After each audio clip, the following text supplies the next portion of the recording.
Hello everybody, welcome back to Screen Stars and welcome to another classic film review. Today's classic film review is for the 1983 action film Uncommon Valor, a film that is directed by Ted Kotcheff and it stars Gene Hackman, Patrick Swayze, Robert Stack, Fred Ward, Reb Brown, Randall Tex Cobb, Harold Sylvester and Tim Thomason.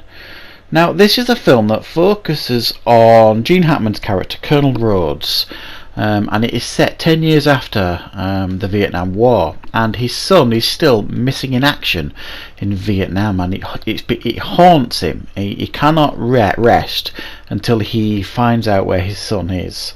So after years of investigating and research, he finally is given the location of where his son is being held in Vietnam.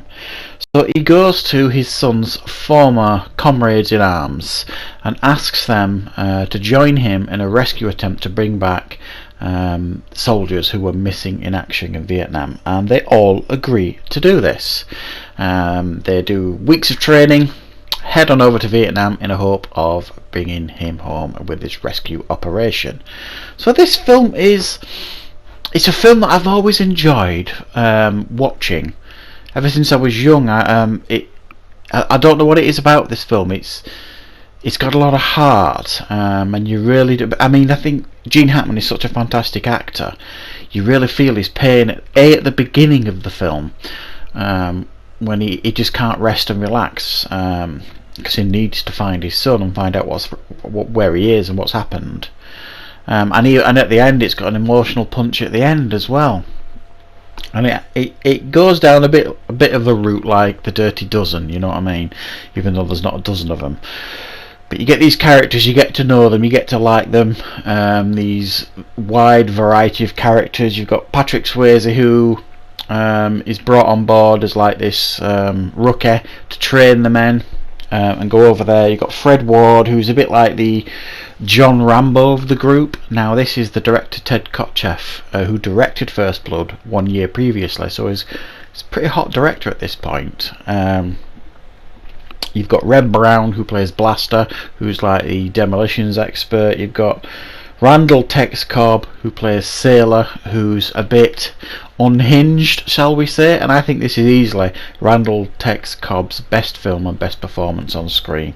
And then you've got two helicopter pilots, etc, etc. They've all got these distinct roles and these distinct personalities, so you get to know them, you like them, and then, you know, no surprise here, as with Dirty Dozen, not everybody comes back alive, so you kind of feel it when you lose someone when they're over there and stuff, and I think that this film does that particularly well, in building up this relationship with these characters, and then you feeling the emotional impact when you lose them.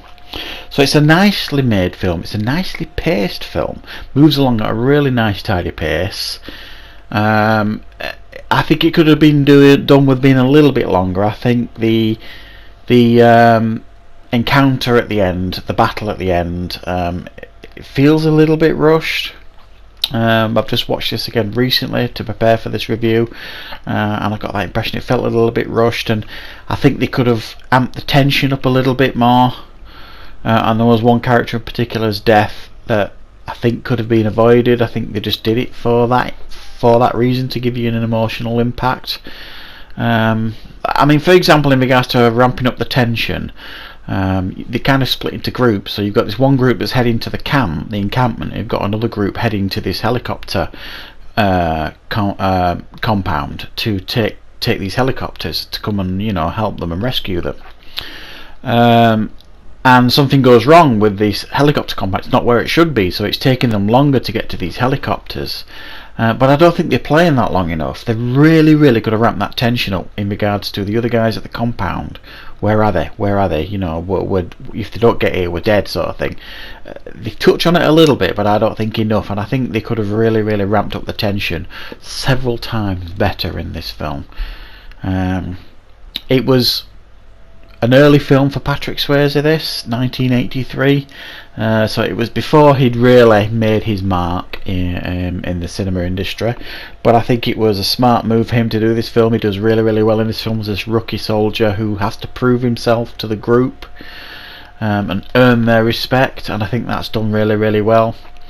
I think the training segments could have been done a little bit better, especially in the time scales of it. You know, you feel like they're there days before they set off, and it's in actual fact it's weeks.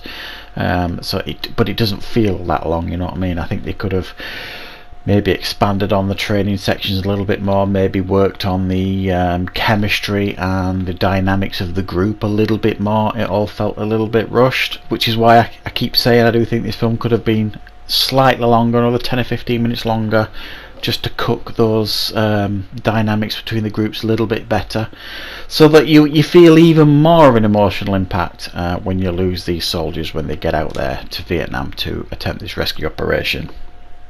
It's fun as well when they get to Vietnam, because everything that can go wrong does go wrong.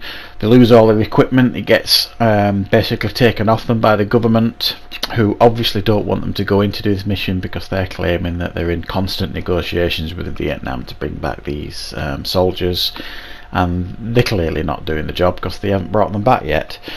So they get all their equipment and stuff taken off them, so they've got to buy their equipment from this bargain bin gunsmith, if you like. So everything that kind of can go wrong does go wrong with this film in regards to their mission, certainly when they get to Vietnam. But from my perspective, it's a fun movie. It is a very fun movie.